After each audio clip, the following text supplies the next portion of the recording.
Interesting खबर चंडीगढ़ से आ रही है, आपको जरूर देखनी चाहिए खबर।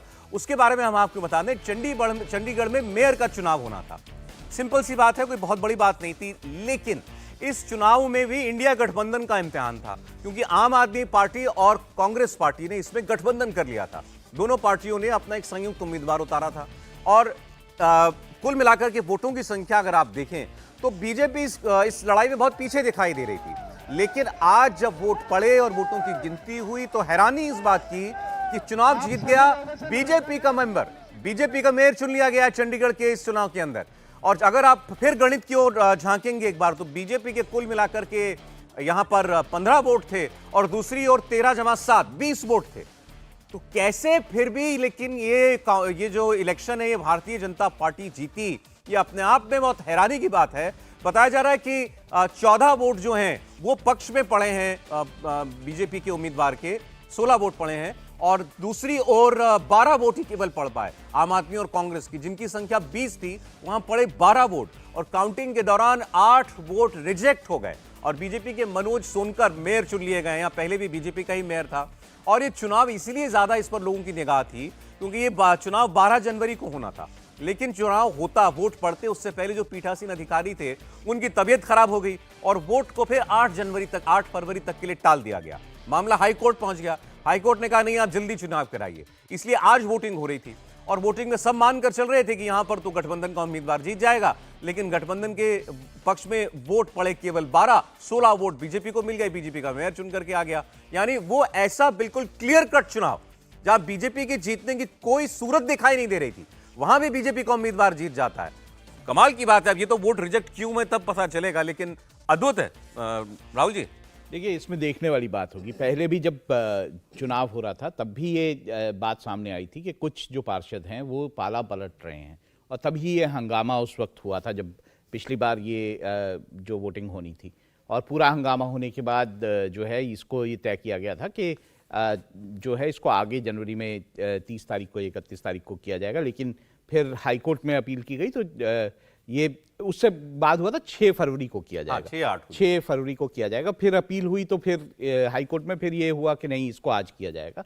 तो ये देखने वाली बात होगी कि क्या जानबूझ के किसी जो कुछ पार्षद हैं जो पाला पलटना चाहते थे उन्होंने अपना वोट रिजेक्ट कराया है कि नहीं करवाया है, उन्होंने किसी तरह से गलत तरीके से भरा है कि नहीं। तो ये देखने वाली बातें होंगी क्योंकि इन चुनावों में ये बात बहुत ज़्यादा आ रही थी कि साफ तो ये जैसे आपने बताया कि बिल्कुल साफ था कि अगर आप और कांग्रेस के जो पार्षद थे वो एक साथ होते तो उनके पास क्लियर मेजॉरिटी थी। और इसमें यह भी सामने आया कि अकाली दल के जो थे उन्होंने नोटा भरा था, उन्होंने किसी साइड नहीं भरा था। तो क्लियरली जो है आप और कांग्रेस को ये जो है जा रही थी सीट, लेकिन क्योंकि पार्षदों ने पाला पलटने की बात पहले भी आई थी तो क्या उन्होंने ऐसा किया और जानबूझ के अपना रिजेक्ट करवाया, ये देखने वाली बात होगी। हर्षवर्धन जी क्या कहेंगे?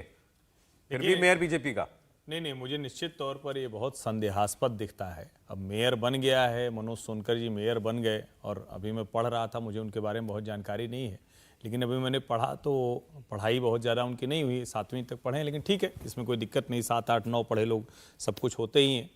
लेकिन शराब का बढ़िया धंधा करते हैं वो मेयर भी हो जाएंगे। अब मेरे लिए चिंता की बात यहाँ ये है कि 8 के 8 वोट जो रिजेक्ट हुए हैं वो विपक्ष के हैं, ये संदेह पैदा करता है। और मैं फिर से कह रहा हूं कि ये वाली प्रक्रिया लोकतंत्र में दुरुस्त की जानी चाहिए। स्याही इधर से उधर चले जाना, मार्किंग गलत हो जाना, और जो राहुल जी कह रहे हैं निश्चित तौर पर 2 ही चीजें हो सकती हैं, या तो रद्द करा दिया गया तब वो देखा जाना चाहिए, या वो जो भाई साहब वोट दे रहे थे उनको लगा कि इससे अच्छा तरीका नहीं हुआ तो क्या कुछ और उनको मिल गया था, कुछ और उनकी साठगांठ हो गई थी, कुछ डीलिंग हो गई थी। क्योंकि 12-8-20 सीधे सीधे मत कांग्रेस और आपके होते, भारतीय जनता पार्टी के पास 15 + 1 किरण खेर 16 मत होते, तो उनको तो 16 पूरे के पूरे मिल गए, उधर वाले 20 में से 8 चले गए। इसका सीधा सा मतलब हुआ कि कहीं न कहीं, जिसको हम कहते हैं बार बार, अब वो हॉर्स ट्रेडिंग हुई, किसी ने कुछ गड़बड़ कर दी। लेकिन संदेह है और बड़ा संदेह है, ये लोकतंत्र में बहुत अच्छा नहीं दिखता है, अच्छी बात नहीं। अब ये तो पता चलेगा बाद में कि ये रिजेक्ट क्यों हुए 8 वोट, और ये बात सही है विपक्ष के ही हुए 8 वोट जो है वो रिजेक्ट। अब आम आदमी पार्टी इस नतीजे को लेकर के हाईकोर्ट में चुनौती देने वाली है, ये भी खबर हमको मिल गई है। लेकिन जैसा मैंने कहा, चुनाव छोटा लगता है, मेयर का चुनाव था, लेकिन इंडिया गठबंधन का भी एक इम्तिहान ही था, वहां पर दोनों पार्टियों का एकजुट होना। पंजाब में देखिए एक नहीं हो रहे हैं दोनों पार्टियां, मेयर के इलेक्शन में एक थी। ये पहला माना जा रहा था कि इंडिया गठबंधन का पहला मुकाबला सीधा सीधा जो है वो बीजेपी और एनडीए के साथ है, तो ये बड़ा इंपॉर्टेंट माना जा रहा था, जबकि एक छोटा सा चुनाव है लेकिन इंपॉर्टेंट माना जा रहा है। सीक्रेट बैलेट से चुनाव होता है, गुप्त मतदान होता है, मतलब ओपन नहीं है कि पता चलेगा कि आपने किसको वोट किया है। और इस चुनावों में होता यह है कि जैसा अभी थोड़ा सा बता रहे थे हर्षवर्धन जी आपको कि आपने पर्ची पर कौन से पेन से जो है किस इंक से अपनी मार्किंग की है, आपने कहां टिक मार्क लगाया है, किसके आगे, कहां उस प्रॉपर बॉक्स में लगा है कि नहीं लगा है। बहुत छोटी छोटी बातों पर भी वोट रिजेक्ट हो जाया करते हैं। ये तो मेयर का चुनाव है, पार्षद इसमें वोट करते हैं। राज्यसभा के जब चुनाव होते हैं उसमें भी बड़े बड़े खेल ऐसे इसी आधार पर हुए हैं कि आपने ठीक टिक नहीं लगाया, आपने दूसरे रंग की स्याही का पेन यूज कर लिया तो वोट रिजेक्ट हो गया। तो ऐसा नहीं कि इसमें कोई गड़बड़ी है या अनियमितताएं, ऐसा नियम कहता है। अब नियमों में भी बहुत कुछ हो जाता है फेरबदल, लेकिन यहां ऐसा हुआ है, देखिए मामला अदालत पहुंचेगा। लेकिन यह जरूर है कि इंडिया गठबंधन एक परसेप्शन की लड़ाई में तो कम से कम पिछड़ गया कि भाई आप यहां पर अपना मेयर तक नहीं जिता पाए। एक शॉर्ट कमेंट से समीर जी, फिर आगे बढ़े हम। देखिए, मुझे लगता है चंडीगढ़ का जो मेयर का चुनाव है, यह देखकर तो ये कह सकता हूं कि नामुमकिन को मुमकिन करना की कला भारतीय जनता पार्टी को आती है। देखिए 8 के 8 वोट विपक्ष, लेकिन अगर फेयर है तो, अगर फेयर था तो हाँ, ये बिल्कुल पता निश्चित रूप से मुझे लगता है किसी भी मामले में इसकी फेयर होने की संभावना मुझे बहुत कम नजर आ रही है कि 8 के 8 जो वोट खारिज किए गए वो विपक्ष की तरफ से हुए। अगर इसमें पार्षद भी अगर जानबूझ करके गए होंगे तो मुझे लगता है फिर हॉर्स ट्रेडिंग भी हुई होगी इसके अंदर। तो मुझे लग रहा है अगर हॉर्स ट्रेडिंग भी हुई है तो वो भी गलत है, अगर किसी तरीके से टेक्निकली कुछ गलत हुआ होगा तो भी गलत है। मुझे लगता है भारतीय जनता पार्टी को इस मेयर के चुनाव में इसको इतना अपना एक प्रेस्टीज का पॉइंट नहीं बनाना चाहिए था। अगर विपक्ष के पास बहुमत है तो मेयर पद जाने देना चाहिए था। इस तरह की घटनाओं से जब आप ईमानदारी से कोई चुनाव जीतते तो वह भी संदेह के घेरे में आता है और विपक्ष को और विरोधी दलों को कहने का मौका मिलता है कि भारतीय जनता पार्टी साम दाम दंड भेद का इस्तेमाल करती है चुनाव जीतने के लिए। मुझे लग रहा है कि भारतीय जनता पार्टी आज जिस शिखर पर बैठी है, मुझे अगर उन्होंने ऐसा किया तो इन चीजों से भारतीय जनता पार्टी को बचना चाहिए। एक मेयर के पास जाने से भारतीय जनता पार्टी की छवि पर और किसी तरह का कोई फर्क नहीं पड़ता।